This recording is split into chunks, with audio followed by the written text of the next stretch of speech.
விளாக்னா நம்ம ஈஸியாவே சென்று க்ளீன் பண்ண விளாக்கு. இது நான் வந்து விளாக் போடணும்னு சொல்லிட்டு நான் எடுக்கல. இது ஆல்ரெடி சென்டரில் இருக்கிற கேமராவில் ரெக்கார்ட் ஆனது. நான் தான் பார்க்கும்போது ஓகே நல்லா தான் இருக்குது இது, அப்போ இன்றைக்கி விளாக்காக போடலான்னு சொல்லிட்டு விளாக் போட்டாச்சு. இது எப்படின்னா கேமரா அந்தளவுக்கு குவாலிட்டி இருக்காது, ஏன்னா சென்டரில் இருக்கிற கேமராவில் ஷூட் பண்ணதான் இது. இது வந்து அதோட சரின்னு சொல்லிட்டு க்ளீன் பண்ணோம். அவன் எப்பவும் போல் 10 மணி 10:15 தான் வந்தால். தம்பி ஒரு 9 மணிக்கு போனான், நான் ஒரு 9:15க்கு போனேன். சென்ட்ரெல்லாம் ஃபுல் அண்டு க்ளீன் பண்ணிவிட்டு ஒற்றையெல்லாம் அடிச்சுட்டு அதுக்கப்புறம் மாப்பு போடலான்னு ஐடியா. அதுக்கு முன்னாடி மேலே ஃபேன் ரொம்ப ட்ரஸ்ட்டாக இருந்துச்சுன்னு சொல்லிட்டு தம்பியை விட்டு மேலே ஃபேன் க்ளீன் பண்ண சொன்னோம். அவன் ஃபேனை க்ளீன் பண்ணிவிட்டு ஆப்போசிட்டில் இருக்கிற கண்ணாடியை க்ளீன் பண்ணான். நான் இங்கிட்டு இருக்கிற டேபிள் ப்ளஸ் அதில் இருக்கிற புக்ஸு எல்லாத்தையுமே எடுத்து வச்சுட்டு பேப்பர் எல்லாம் எடுத்து வச்சுட்டு நான் அந்த டேபிளை துடைச்சிட்ருந்தேன். அவன் வந்து தம்பி வந்து ஃபேனை ஏறி துடைச்சான். ஆப்போசிட் கண்ணாடி ஃபேனு இது எல்லாத்தையும் அவன் மேலே துடைச்சிட்டு இருந்தான். ஏன்னா மேலே உள்ளது எல்லாத்தையும் துடைச்சா தான் நம்ம கீழே உள்ள சிஸ்டத்தை எல்லாத்தையும் க்ளீன் பண்ண முடியும். அப்புறம் துடைச்சி முடிச்சுட்டு நான் பேப்பர் கட்டெல்லாம் அடைச்சிட்டு அந்த டேபிளெல்லாம் துடைச்சிட்டு செத்த நேரம் ரெஸ்ட் எடுக்கலாம் சொல்லிட்டு நின்றுட்டு இருந்தேன். அவள் அந்த உட்கார சேரு அந்த டேபிள்ஸ் எல்லாத்தையுமே அவள் துடைச்சிட்டு இருந்தா. அவள் துடைச்சி முடிச்சுட்டு அவன் ஃபேனை துடைச்சி இறங்குனதுக்கப்புறம் தான் கீழே உள்ள ப்ரிண்ட்ரு சிஸ்டம் துடைக்கணும்னு சொல்லிடுச்சு. ஏன்னா அப்புறம் அது துடைச்சதுக்கப்புறமா இங்கே ரெஸ்ட்டு திரும்பி வரதானே செய்யும். அதுக்காக அது வரைக்கும் வெயிட் பண்ணிவிட்டு அப்புறம் அவன் இறங்கிட்டான். இறங்குனதுக்கப்புறம் நான் இந்த பக்கத்தில் இங்கே உள்ள சிஸ்டம், இங்கே உள்ள ப்ரிண்டரு, அப்புறம் கீழே இருக்கிற யூபிஎஸ் எல்லாத்தையுமே நான் க்ளீன் பண்ணேன். க்ளீன் பண்ணிவிட்டு சரி அதை க்ளீன் பண்ணலாம், இன்னொரு சிஸ்டம் இருக்கு இல்லையா அங்கிட்டு அதையும் க்ளீன் பண்ணணும்னு சொல்லிட்டு அதை எல்லாத்தையும் அவள் துடைச்சா. துடைச்சிட்டு கீழே சிபியு கழட்டி துடைக்கலான்னு போனால் செம்ம ட்ரஸ்ட்டு சிபியு. அது எப்படி க்ளீன் பண்ணுறதுன்னு கூட எங்களுக்கு தெரியல, அந்தளவுக்கு ட்ரஸ்ட்டு. அதுக்கப்புறம் வேறு இன்னொரு குட்டி ப்ரெஸ் எடுத்துகிட்டு வந்து க்ளீன் பண்ணுவோம் அப்படின்னு சொல்லிட்டு அவள் வந்து பின்னாடி உள்ள வயரை வந்து சரியாக கலட்டாமல் அப்படியே நகட்டி வைக்கவும் என்ன ஆயிடுச்சுன்னா வயர் வந்து கொஞ்சம் மெல்ட் ஆயிடுச்சு, கொஞ்சம் வளைஞ்சிருச்சு வயரு. அது தெரியாமல் எல்லாத்தையும் ட்ரெஸ்ட்டெல்லாம் க்ளீன் பண்ணிவிட்டு ஆன் பண்ணி பார்த்தா சிஸ்டம் ஆன் ஆகலை.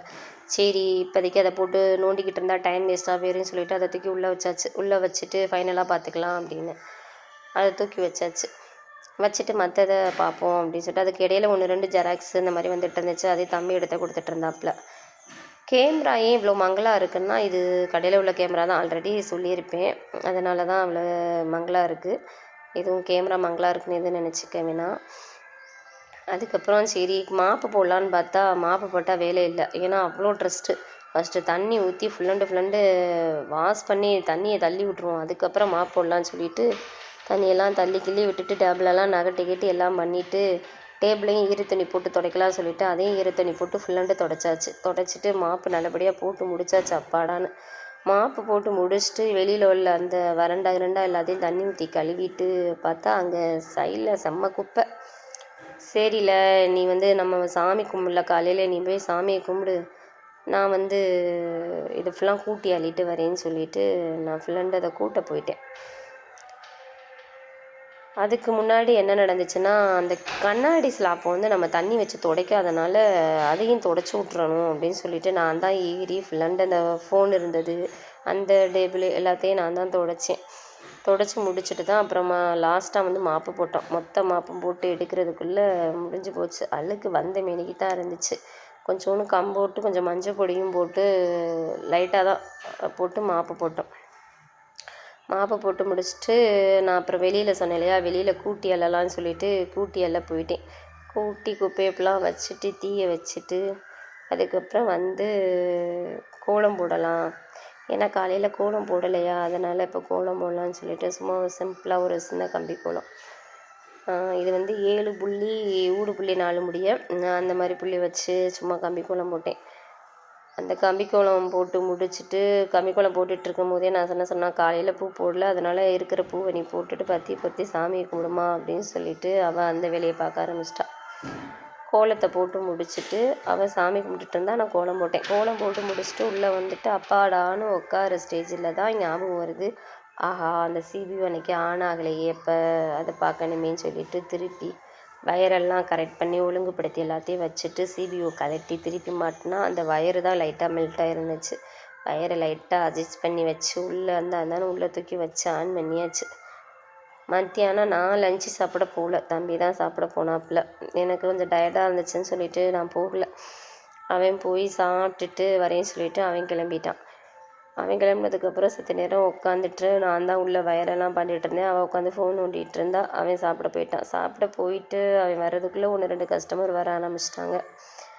காலையில் அந்தளவுக்கு யாரும் வரல. அதுக்கப்புறம் தான் 1, 2 பேர் வந்தாங்க. அவங்க வந்ததுக்கப்புறம் அவங்களோட சர்வீஸ் எல்லாத்தையும் பார்த்துட்டு டைம் ஆயிடுச்சு. அந்தான்னு நான் முடிக்கிறதுக்கு கடையை க்ளீன் பண்ணி முடிக்க அந்தான்னு கரெக்டாக எத்தனை மணிக்கு ஆரம்பிச்சிருப்பேன்? ஒரு 9:30க்கு ஆரம்பிச்சிருப்பேன். ஒரு 10 இல்லை ஒரு 1 ஆயிடுச்சு. 1 மணிக்கு மேலே தான் கொஞ்சம் ரிலீவ் ஆனோம். யூடியூப்பை பார்த்து அதை பார்த்து தான் அந்த வயரையே நான் சரி பண்ணினேன். அதோட 1 மணிக்கு அப்புறம் தான் கொஞ்சம் ரிலீவ் ஆகிட்டு உட்காந்தோம். அவன் சாப்பிட போயிட்டான். நான் சரி வரல சாப்பிடுன்னு சொல்லிட்டு நான் இருந்துட்டேன். சாப்பிட்டுப்புட்டு அவன் வந்துட்டான். நான் அப்புறம் 1, 2 பேர் வந்தாங்களா, அவங்களுக்கு எல்லாமே எடுத்து கொடுத்துட்டு தானே ஈவினிங் ஆயிடுச்சு. ஈவினிங் அதனோட கொஞ்சம் பசிக்க ஆரம்பிச்சிருச்சு. சரின்னு சொல்லிட்டு நான் தான் போய் பேக்கரியில் டீயும் 2 போண்டா உளுந்த வடை வாங்கிட்டு வந்து 2 பேரும் சாப்பிட்டுட்டு கொஞ்சம் நேரம் பேசிகிட்டு இருந்தோம். Okay friend. அதுக்கப்புறம் கிளம்பியாச்சு கடையை அடைச்சிட்டு. என்னோடய வீடியோ பிடிச்சிருந்துச்சுன்னா லைக் பண்ணி கமெண்ட் பண்ணி சப்ஸ்கிரைப் பண்ணுங்கள்.